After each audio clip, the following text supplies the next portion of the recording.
Oke, bergabung bersama kami ada Damar Juniarto, Direktur Eksekutif SafeNet. Mas Damar, selamat malam. Selamat malam, Puspa. Mas Damar, saya ingin mengonfirmasi benar kabarnya Mas Damar ikut mendampingi Aquam atas apa yang terjadi belakangan? Betul, kami tadi dihubungi semalam oleh Aquam dan kami baru saja selesai koordinasi dengan Aquam untuk proses pendampingan dalam kasus ini. Oke. Jadi SafeNet secara organisasi memang akan terlibat langsung dalam penanganan kasusnya. Nah, update perkembangannya seperti apa? Perkembangan kasus ini, apakah bersedia meminta maaf Aquam atau mungkin ada tindakan lain yang akan dilakukan? Oke, berdasarkan surat kan sebetulnya kami masih punya waktu sampai tanggal 6 Agustus ya, 2 hari setelah surat dilayangkan. Jadi kami akan memanfaatkan waktu itu untuk berdiskusi dan juga melihat apa kira-kira langkah yang terbaik untuk melakukan penyelesaian terhadap kasus ini.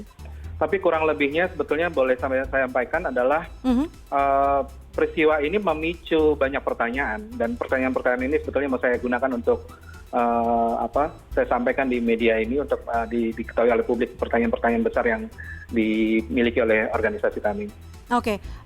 Mas Damar, penghinaan presiden atau pejabat pemerintahan di ruang maya kita tahu, apalagi dalam pelaksanaan tugas selama masa pencegahan COVID-19 ini tertuang dalam pasal 207 KUHP. Bagaimana kemudian Mas Damar melihat unggahan Aquam ini? Bisa dikaitkan dengan pasal tersebut? Agak jauh ya, karena yang disampaikan oleh Aquam ini sebetulnya dalam koridor yang ekspresi yang masih dilindungi.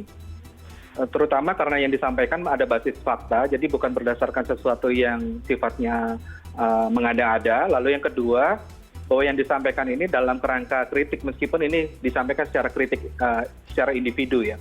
Dari individu Aquam yang kita tahu bahwa dia jurnalis narasi TV dan terus terang menjadi membingungkan ketika misalnya kerangka surat edaran dan juga kaitannya dengan penghinaan ini disematkan dalam surat peringatan yang ditujukan pada Aquam.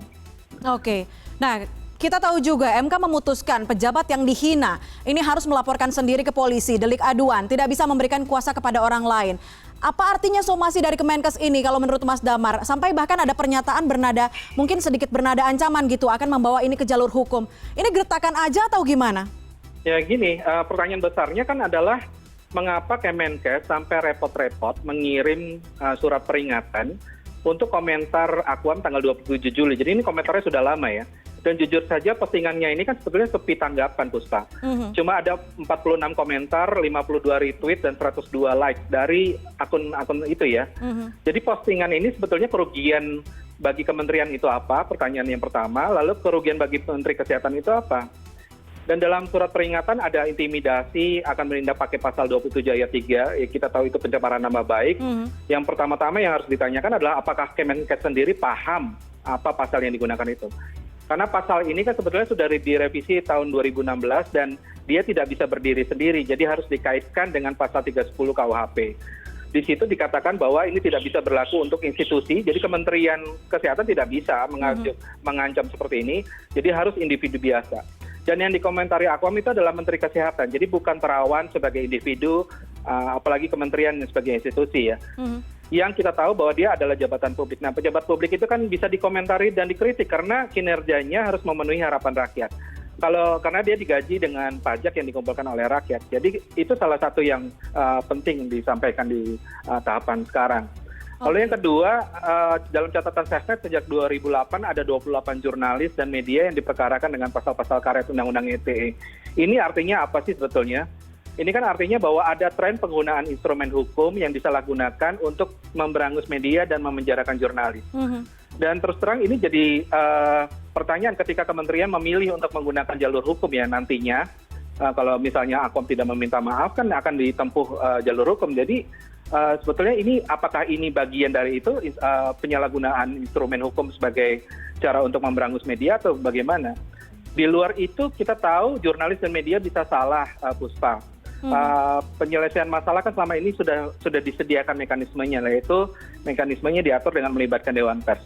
Kalaupun tweet dari Aquam ini tidak dianggap sebagai sebuah karya jurnalistik, tapi sebagai individu, kritik ini tetap dilindungi oleh konstitusi kita dan kita semua merasa khawatir kalau model-model penyampaian kritik yang disampaikan secara baik ini artinya didasarkan oleh fakta tapi kemudian dipolisikan.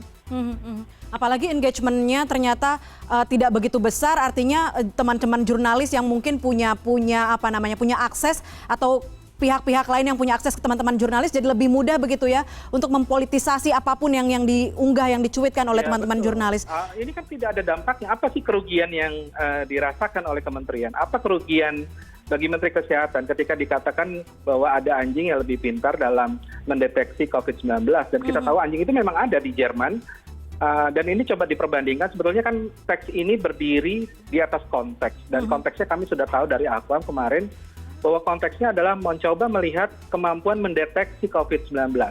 Dibandingkan antara Indonesia dengan Jerman, dan kita tahu kalau dibandingkan dengan begitu, kita akan melihat bahwa Indonesia yang memiliki Menteri Kesehatan yang seharusnya mampu mendeteksi lebih daripada di Jerman, kita tapi tidak punya kemampuan itu dan salah mendeteksi ya. Oke, Mas Damar melihat sikap Kementerian Kesehatan terhadap warganet yang bisa menimbulkan atau Kementerian Kesehatan ini menimbulkan kerugian besar justru malah mensomasi warganet dan mungkin bisa jadi bumerang nggak ini buat Kementerian Kesehatan?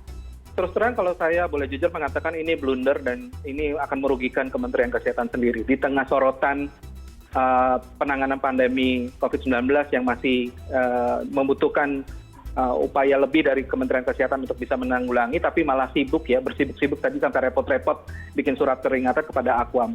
Saya tetap menyarankan Kementerian Kesehatan untuk segera mencabut segala niatan untuk mengkasuskan ini secara hukum. Dan sudah cukup, terima saja ini sebagai kritik dan jangan anti kritik, gunakan ini sebagai cara untuk memperbaiki diri ke depan. Oke, baik, terima kasih banyak Damar Juniarto, Direktur Eksekutif SafeNet sudah bergabung bersama kami. Kami juga sebelumnya sudah mencoba menghubungi pihak Kementerian Kesehatan untuk berdialog dalam kasus ini. Namun sampai saat ini belum ada tanggapan termasuk dari salah satu kepala Biro Komunikasi yang juga menandatangani surat aduan tersebut atau surat pernyataan tersebut.